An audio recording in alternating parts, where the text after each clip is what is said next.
बादरी आचार्य तो ऐसा मानते हैं कि इस प्रकरण में चरण नाम से शुभाशुभ कर्म ही कहे गए हैं। व्याख्या आचार्य श्री बादरी का कहना है कि यह उपलक्षण मानने की कोई आवश्यकता नहीं है। यह रमणीय चरण शब्द पुण्य कर्मों का और कपुच्च चरण शब्द पाप कर्म का ही वाचक है। अतः यह समझना चाहिए कि जो रमणीय चरण है वे शुभ कर्माशय वाले हैं और जो कपूय चरण है वे पाप कर्माशय वाले हैं। इसलिए यही सिद्ध होता है कि जीवात्मा बचे हुए जिस कर्म संस्कारों को साथ लिए हुए लौटता है।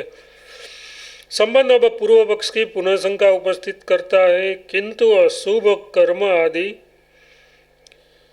आदि कर्म करने वाला का भी चंद्रलोक में जाना वेद में सुना गया है। कौशिक की ब्राह्मणोपनिषद में कहा है कि जो कोई भी इस लोक से जाते हैं वे सब चंद्रमा को ही प्राप्त होते हैं। इस प्रकार यहाँ कोई विशेषण न देकर सभी का चंद्रलोक में जाना कहा गया है। इससे तो बुरे कर्म करने वाला का भी स्वर्लोक में जाना सिद्ध होता है। अतः श्रुति में जो ये कहा है कि इष्टापूर्त और दानादिक शुभ कर्म करने वाले दुम मार्ग से चंद्रलोक को जाते हैं, उसके साथ उपयुक्त श्रुति का विरोध प्रतीत होता है। इसका निराकरण कैसे होगा? संबंध पूर्व सूत्र में उपस्थित की हुई शंका का उत्तर देते हैं, किंतु दूसरों का यथार्थ पाप कर्म करने वाला का यमलोक में पाप कर्मों का फल भोगने के बाद चढ़ना उतरना होता है, क्योंकि उनकी गति श्रुति में इसी प्रकार देखी जाती है। व्याख्या, यहाँ पापी लोगों का चंद्रलोक में जाना नहीं कहा गया है, क्योंकि पुण्य कर्मों का फल भोगने के लिए ही स्वर्लोक में जाना होता है। चंद्रलोक में बुरे कर्मों का फल भोगने की व्यवस्था नहीं है। इसलिए यही समझना चाहिए कि अच्छे कर्म करने वाले के ही चंद्रलोक में जाते हैं। उनसे भिन्न जो पापी लोग हैं वे अपने पाप कर्मों का फल भोगने के लिए यमलोक में जाते हैं। यहाँ पाप कर्मों का फल भोग लेने के बाद उनका पुनः कर्मानुसार गमनागमन यानी नरक से मृत्युलोक में आना और पुनः नए कर्मानुसार स्वर्ग में जाना या नरक आदि अधोगति को पाना होता रहता है। उन लोगों की गति का ऐसा ही वर्णन श्रुति में देखा जाता है। कठोपनिषद में यमराज ने स्वयं कहा है कि संपत्ति के अभिमान से मोहित हुए निरंतर प्रमाद करने वाले अज्ञानी को परमलोक नहीं दिखता। वह समझता है कि यह प्रत्यक्ष देखने वाला लोक ही सत्य है, दूसरा कोई लोक नहीं। इस प्रकार मानने वाला मनुष्य बार बार मेरे वश में पड़ता है। इससे यही सिद्ध होता है कि शुभ कर्म करने वाला ही पितृयान मार्ग से या अन्य मार्ग से स्वर्लोक में जाता है। पापी लोग यमलोक में जाते हैं। कौशिक की ब्राह्मणोपनिषद में जिनके चंद्रलोक में जाने की बात कही है वे सब पुण्य कर्म करने वाले ही है, क्योंकि उसी श्रुति में चंद्रलोक से लौटने वाले की कर्मानुसार गति बताई गई है। इसलिए दोनों श्रुतियों में कोई विरोध नहीं है। संबंध इसी बात को दृढ़ करने के लिए स्मृति का प्रमाण देते हैं। स्मरन्ति च मतलब तथा स्मरन्ति मतलब स्मृति में भी यही बात का समर्थन किया गया है।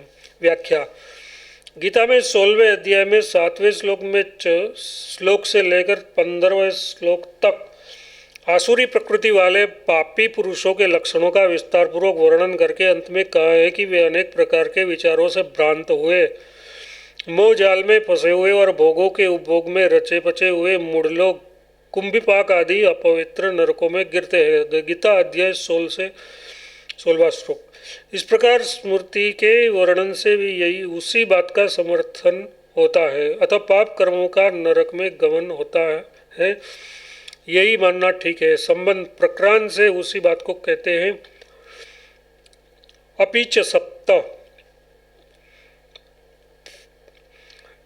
इसके सिवा पाप कर्म का फल भोगने के लिए प्राधानतः 7 नरकों का भी वर्णन आया है। व्याख्या, इसके सिवा पाप कर्मों का फल भोगने के लिए पुराणों में प्रधानता से रौरव आदि 7 नरकों का भी वर्णन किया गया है। उससे उन पाप कर्मियों के स्वर्ग गमन की तो संभावना ही नहीं की जा सकती।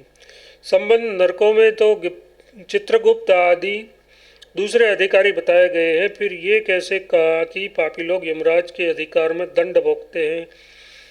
इस पर कहते हैं, तथा उन यातना के स्थानों में भी उस यमराज के ही अनुसार आज्ञानुसार कार्य होने से किसी प्रकार का विरोध नहीं है। व्याख्या: यातना भोगने के लिए जो रौरव आदि 7 नरक बताए गए हैं और वहाँ जो चित्रगुप्त आदि दूसरे अधिकारी है वे ही यमराज के आज्ञानुसार कार्य करते हैं, इसलिए उसका किया हुआ कार्य भी यमराज का ही कार्य है। अतः यमराज के अधिकार में पापियों के दंड भोगने की जो बात कही है उसमें कोई विरोध नहीं है। संबंध ऐसा मान लेने पर भी पूर्वोक्त श्रुति में जो सबके चंद्रलोक में जाने की बात कही है उसकी संगति कैसे होगी?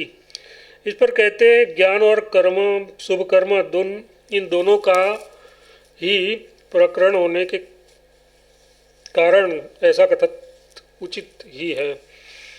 व्याख्या: जिस प्रकार छांदोपनिषद में मैं विद्या और शुभ कर्मों का फल बताने का प्रसंग आरंभ करके देवयान और पितृयान मार्ग की बात कही गई है, उसी प्रकार यहाँ कौशिक की ब्राह्मणोपनिषद में भी ज्ञान और शुभ कर्मों का फल बताने के प्रकरण में ही उक्त कथन है। इसलिए समझना चाहिए कि जो शुभ कर्म करने वाले अधिकारी मनुष्य इस लोक में जाते हैं वे सभी के सभी चंद्रलोक को जाते हैं, अनिष्ट कर्म करने वाले नहीं, क्योंकि उसका प्रकरण नहीं है। संबंध यहाँ ये जिज्ञासा होती है कि कठोपनिषद में जो पापियों के लिए यमलोक में जाने की बात कही गई है वह छांदोक श्रुति में बताई हुई